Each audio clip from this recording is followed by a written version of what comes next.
Improvement Pill here. Today I want to discuss a very touchy subject. It's something that many people don't like to talk about, and it's the relationship between money and happiness. Can money actually buy happiness? But before we get started, I do want to thank my sponsor this week, Squarespace, for making this video possible. They helped me remake my website, which you guys can check out at improvementpill.net. So can money actually buy happiness? Well, a study conducted in 2010 at Princeton University looked at a large group of people, how much money they made, and also their levels of happiness on a day-to-day basis. The researchers came to the conclusion that yes, making more money will make you happier, but only until you reach an income of about $75,000 a year. They found that people with low incomes tend to have problems that people with higher incomes do not. Things like the pressure to pay your bills, putting a roof over your head, and covering medical emergencies can cause high levels of stress, which affects your overall happiness. So having more money was equivalent to having less problems, and because you had less problems, you were happier. This particular study was referred to a lot in TED Talks by social media influencers and even motivational speakers. And I feel like a lot of people now believe that, well, you only need to make about $75,000 to be happy, right? There's no point in making any more money because it's not going to improve your life.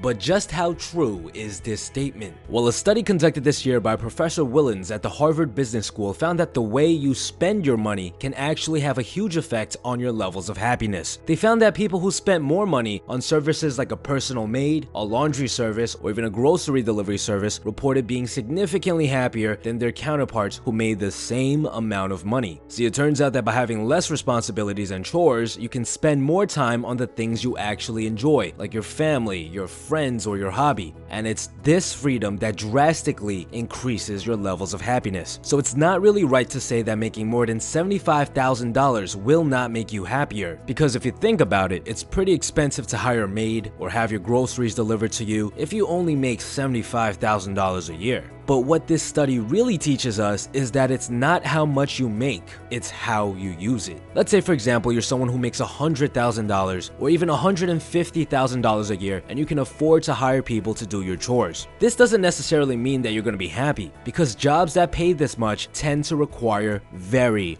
very long hours. And if that's the case, there's a high chance that you'll actually be less happy than someone who makes a bit less than you, but has a lot more free time on their hands. And this is a common trap that I notice a lot of people fall into. There's so many of us that are told to go to school, get that degree to finally secure that high-paying job. So many of us are under the assumption that if we make a certain amount of money, if we can get our yearly income to $75,000, $100,000, $200,000, we'll be happy. But we fail to recognize that the amount of freedom we have is just as important. Without any time to do the things you want to do, life is just not that great. So instead, we should be focusing on ways to make a decent sum of money without having to sacrifice too much of our free time. And this is a concept that really drove me down the path that I'm on today. See, when I was younger, I worked very, very hard to climb the ladder. I was convinced that once I reached the top and made more money, I would be happier. But when I finally climbed to the top and started my own sales company, I realized that it wasn't that great. I was making a generous living, but spent close to 100 hours a week trapped in the office. I would get back home exhausted, eat,